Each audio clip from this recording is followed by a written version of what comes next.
నా పేరు doctor CL Venkatrao.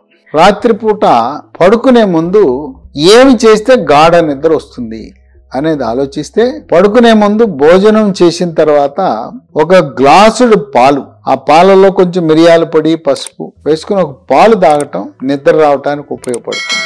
అలాగే నిద్ర మాత్రలు వాడటం నిద్ర కోసం మంచిది కాదు. నిద్ర మాత్రలు నిద్ర కోసం వేసుకోవటం మొదలు పెడితే అలవాటైపోతుంది. చాలా మంది ఆల్ప్రాక్స్, రకరకాల టాబ్లెట్లు 0.5, 0.25 వాడుతూ ఉంటారు సంవత్సరాల కాలంగా. దానికి అలవాటైపోయి ఆ టాబ్లెట్లకు బానిస అయిపోయి ఆ టాబ్లెట్ వేసుకోకపోతే నిద్ర పట్టదు. గాఢమైన నిద్ర రావాలంటే మానసిక ప్రశాంతత.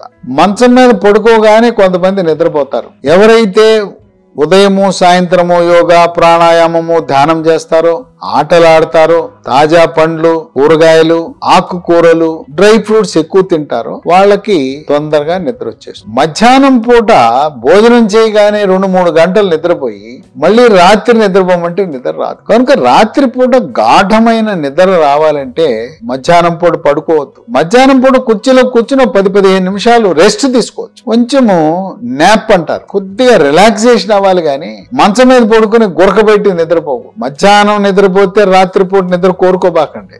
మీరు రాత్రిపూట బాగా నిద్రపోవాలంటే మధ్యాహ్నం మాని అలవాటు మార్చుకోండి. తర్వాత గాఢమైన నిద్ర రావాలంటే పెద్దవాళ్ళు రతి క్రీడలో పాల్గొనడం కూడా చాలా ముఖ్యం. ఉదయం ఆటలాడండి, సాయంత్రం ఆటలాడండి, మళ్ళీ రాత్రి కామ క్రీడ, రతి క్రీడలో పాల్గొనండి. ఈ రతి క్రీడలో పాల్గొన్నప్పుడు ఆ భావ ప్రాప్తి కలిగితే, భావప్రాప్తి దంపతులిద్దరికీ భావప్రాప్తి కలగాలి. ఆ విధంగా ఆ ఆట ఆడటం వల్ల, కామ క్రీడ వల్ల భావప్రాప్తి కలిగి మెదడు నుంచి డోపమిన్ అని, ఎండార్ఫిన్ అనే హార్మోన్లు విడుదలై, ఎప్పుడైతే ఈ 2 హార్మోన్లు విడుదలైనయో గాఢమైన నిద్ర వచ్చేస్తుంది. యవనంలో ఉండే దంపతులు మరి మేము గాఢ నిద్రపోతే ఎట్లా అండి, మళ్ళీ ఇంకో షో కావాలి కదా అంటే, గాఢమైన నిద్ర ఉన్న టైంకి ఎవరికొరకు మెలకు వస్తుంది. మళ్ళీ కోరిక కలిగినప్పుడు మళ్ళీ ఇంకొక అవకాశం అర్ధరాత్రి తర్వాత తీసుకుని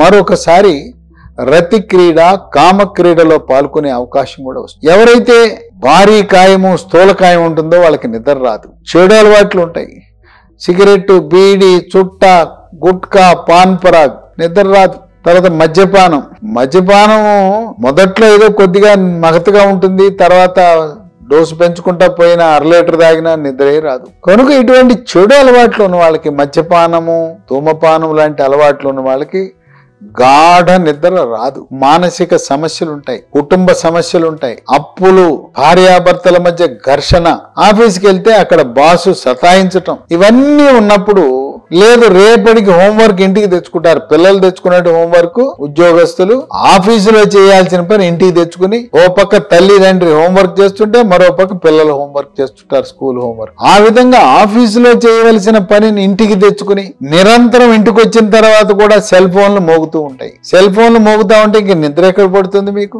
నిద్ర పట్టదు. కనుక ఆఫీస్ పని ఆఫీసులో చేయండి, ఇంట్లో చేయాల్సిన పని ఇంట్లోనే చేయండి. ఆ విధంగా శారీరక శ్రమ, క్రీడలు, యోగా, ప్రాణాయామము, ధ్యానం, తర్వాత రాత్రిపూట ఉపవాసం చేయకుండా ఆహారం తీసుకుని పడుకునే ముందు పాలు తాగటం, తాజా కూరగాయలు, పండ్లు, ఆకుకూరలు, డ్రై ఫ్రూట్స్ అధికంగా వినియోగించటం, పెళ్ళైన ప్రతి వాళ్ళు దంపతులు విధిగా వయసును బట్టి, వాళ్ళ యొక్క కోరికలను బట్టి సాధ్యపడితే ప్రతిరోజు కూడా కామ క్రీడ, రతి క్రీడలో పాల్గొనే వాళ్ళకి గాఢమైన నిద్ర రావటమే కాదు, ఆరోగ్యవంతులుగా ఉంటారు.